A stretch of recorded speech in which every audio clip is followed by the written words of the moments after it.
Hello মা, আমাকে না আমার শাশুড়ি আটা মাখাতে বলেছে। হ্যাঁ, এটাতে কোনো ভয় পাওয়ার কোনো কারণ নেই। আমি যেমন যেমন বলছি সেমন সেমন কর।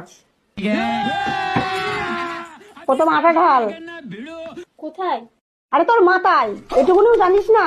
বিয়ের আগে কতবার করে বলেছিলাম কাজগুলো শিখে নে। আচ্ছা আচ্ছা, বুঝে গেছি বুঝে গেছি। এবার কি করবো? গিলাসে করে জল ঢাল। কোথায়? रुको जरा ওই আটায়। सबर करो।